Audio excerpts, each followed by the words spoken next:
I definitely feel like I'm in the lion's den.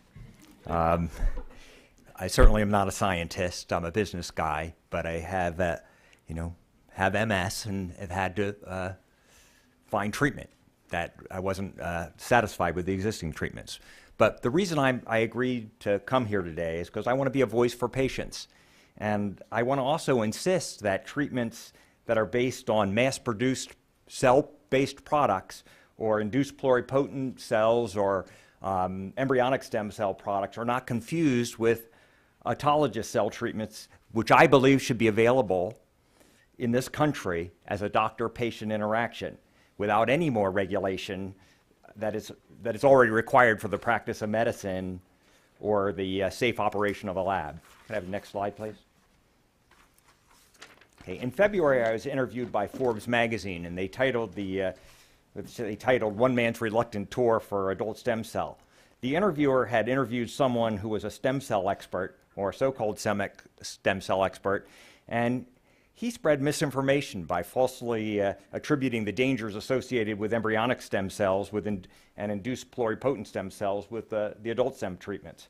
So I agreed to be interviewed to correct that information. So I'm an entrepreneur. I've started and grown successful computer companies. I've served as CEO and president. In 2006, I started a company called Sev1, which became one of the fastest growing computer companies in the world. I recently stepped down, and MS played a big part in that decision. When I started the company, I started getting horrendous stabbing pains in my neck. At first it was diagnosed as Lyme disease.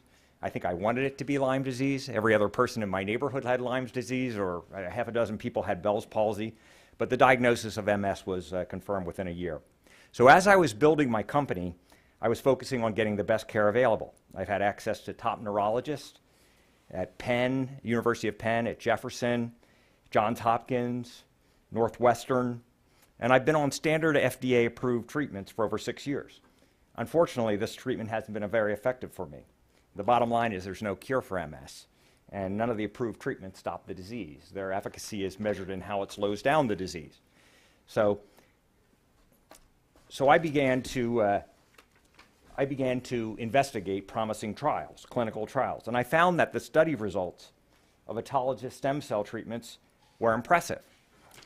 I didn't care if they became other cells or if it was the trophic factors or whatever, but the bottom line was there were people in trials that I liked the results. So they were careful not to call it a cure, but many of the subject patients were calling it a cure. And the only way to get into one of these, to get this treatment in the US is in an approved trial. So I tried to get into the clinical trials here in the US. The first was stem cell therapy for patients with MS, led by Dr. Richard Burt in Northwestern. The clinical trial progress, I mean, we talked about money before, and this clinical trial process isn't funded by a pharmaceutical.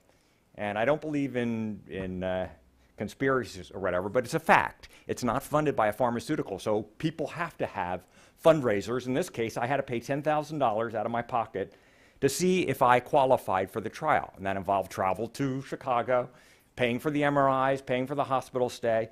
And it turned out I didn't qualify for this trial. And Dr. Burt's opinion, which I trust, was the risk related to aggressive chemotherapy, which was part of their treatment regimen, was not worth the potential gain because of my age. I was in my mid-50s at the time, and the MRI evidence didn't confirm enough recent disease activity. Apparently, they get the best results if it's in the inflammatory stage, and my stage was questionable. It certainly didn't seem questionable to me. I mean, it seemed inflammatory and painful. So I went to the stem cell, wait a second, before I get there, I also tried to get into another trial. I tried to get into the second trial, was autologous MSC transplantation in MS, headed up by Jeffrey Cohen of the Cleveland Clinic. I didn't qualify for this trial because of my age. So I went to the Stem Cell Institute in Panama and had a very similar treatment as to the treatment at the Cleveland Clinic, except it involved extracting my cells from my adipose tissue from my fat rather than my bone marrow. I chose the Stem Cell Institute because they had published some of their research in translational medicine.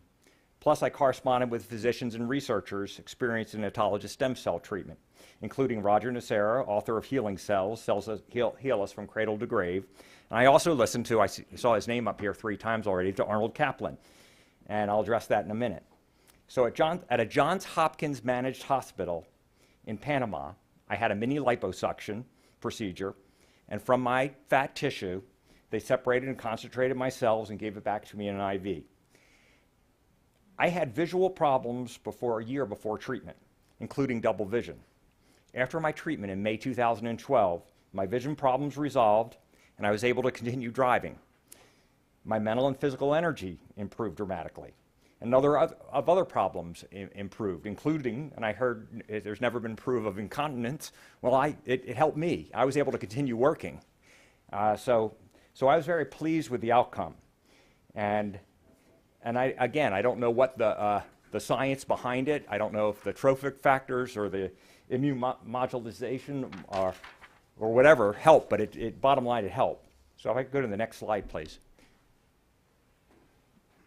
So, I heard Arnold Kaplan's name before, but I know he's done pioneering work on MSCs, and he refers to their action as hit-and-run healing. And if you could hit the quote I love is the next. He said, if I had MS, I'd be getting this therapy. I'd probably go offshore.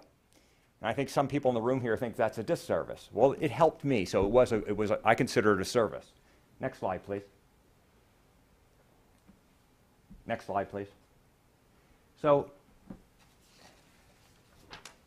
on this slide and the next is a list of patents held or pending of some of today's speakers and panelists. Their research in progress holds tremendous promise for patients in the future. So on behalf of patients, I want to recognize and thank them for their good work. Next slide, please. But I know we talked about finance, and I know there's charlatans out there and malfeasance, but in just talking about patents, it's important to point out there's also a financial motive or discoveries wouldn't be patented. This is not a bad thing. As an entrepreneur, I understand that profits are necessary. You can do good and you can do well at the same time. But there is a potential conflict. If your patents involve embryonic stem cells or induced pluripotent stem cells, you can't really voice opinions on autologous stem cell treatment without disclosing the conflict. And when you're talking to the press, you should point out if you're a research scientist or a practicing physician. Next slide, please. So if, not necessarily speakers or people here today, but if there are conflicted scientists that claim that cultured cells are potentially dangerous, what data exists showing safety? What did I look for when I was doing this? I didn't look at the ads in Google. I looked at what's the safety, what safety has been demonstrated. Next slide, please. So as I understand it, well, first of all, the risk of stem cell therapy generally increases as the source change. The safest cells are my own cells. Embryonic stem cells, as I understand it, become cancerous when injected into a mammal about 100% of the time, unless you do something to it. And when you do something successfully to an embryonic stem cell, often it can be patented. So hundreds of millions of dollars have gone into research and patents need to be defended. I mean, this is just a financial reality. I'm not a conspiracy theorist, but I want to recognize and acknowledge there is a financial motive here, too. So, next slide, please. So, if those crying wolf in the press have a potential conflict, and they're either sponsored by vested financial interests to protect markets, or the research involves patents that could be threatened, there's not much market in our own cells, in my cells. So I consider that a one-on-one treatment. And one of the FDA's arguments in the court case that was talked about before with regenerative sciences is that autologous stem cell treatment would depress the market for pharmaceutical companies' products that required extensive studies. So from my viewpoint, it looks like the FDA is more interested in protecting markets over patients. So next slide, please. So if the media surrounding risk has been generated by potentially financially conflicted parties, what's the real risk? In the U.S. National Library of Medicine or published FDA trials, how many patients have been treated with expanded MSCs without serious complication? Next. There have been over 2,000 patients in 66 different completed trials, and there's not been a reported adverse condition. So to me, that was easy to demonstrate safety. Next slide, please. So how many patients are currently being treated with autologous stem cells in research studies listed on clinicaltrials.gov? Next. It's 1,630. So how many is enough? How many drugs have been approved or fast-tracked with significantly less evidence or safety evidence? This is public information for patients and doctors. This is what I shared with my doctors before I decided to go to Panama.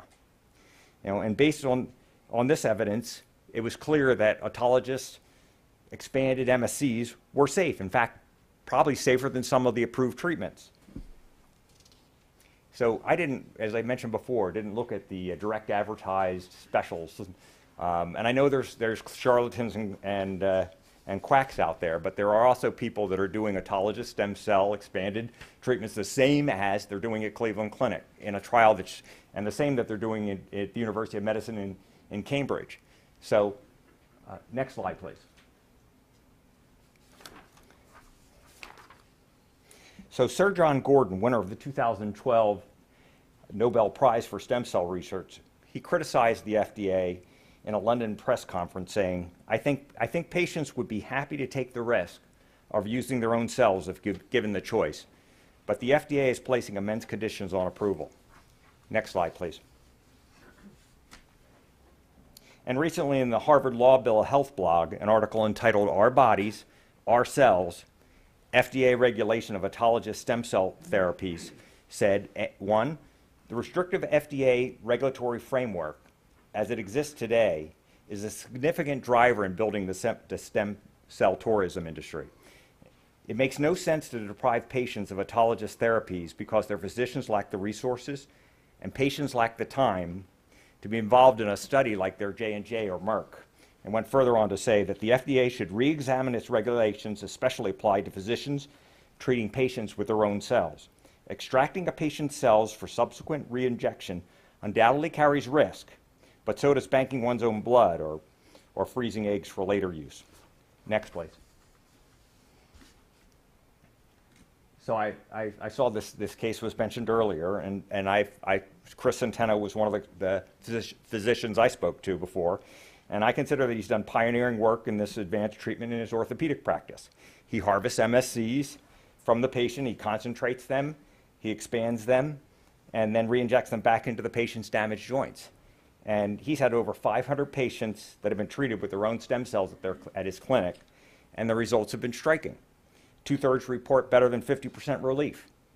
40% report better than 75% relief. 2 years after treatment, only 8% opted for knee replacement surgery. So now he's in the middle of this landmark legal case that I believe is going to shape and many believe it's going to shape the future of medicine. And his quote was, "We see this lawsuit as a 21st century civil rights issue, which will define what control we have over our own cells, of our own tissues, of our own bodies." Next slide, please. You hit the next slide, please. So what is the science behind regulating a medical procedure the same as a mass-produced drug? Next, please. Okay, on one side you have a manufacturing facility, you have multiple distribution points, you have many prescribing physicians, and many patient outcomes. Next, please. So one bad batch of mass-produced cells can make millions of sick. So this should be regulated. Okay, next, please. On the other side, you have a doctor-patient interaction. That's one-on-one. It's one therapeutic action, one patient outcome. One procedure is discussed with one patient who is informed of the risk and gives his informed consent. Next, please. So cells taken from one patient and injected back into that patient is not a public health issue. Next, please. So surgeons transplant hearts and other body parts, and it's regulated as a medical procedure. Next. In vitro fertilization is regulated as a medical procedure. And that involves taking sperm cells from one person, egg cells from another person, and creating a third person in in the lab, but the FDA classifies that and regulates it as a drug. To me, this makes no sense. So the question is, are my cells a body part, or do they become a drug when they're expanded to a therapeutic dose? So this is what I see the regenerative sciences versus the FDA lawsuit. So patients have to wait for legal decisions. Unfortunately, their disease may not. And I consider this a crime against patients. For me, it's robbery.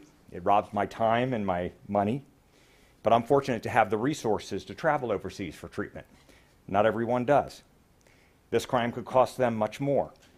I see this as way beyond a fairness issue. Last slide, please. Next. Okay, so this brings me to my last slide, which is about regulation. So if emerging embryonic stem cell or induced pluripotent stem cell treatment or products or any mass-produced cell-based products, they're something new, and they require specific regulatory solutions. Hopefully today's workshop will help define some of these. Autologous stem cell treatments are not something new. It's the practice of medicine. It's an interaction between one physician and one patient. And there are already multiple layers of regulation for the practice of medicine. And I don't need to list these, but state medical boards, hospital privileges, et cetera. So more regulation will not stop charlatans or incompetent physicians from malpractice or malfeasance. That's why we have a civil tort system. Mass-produced cells need new regulation. Autologous stem cell treatments do not. Thank you.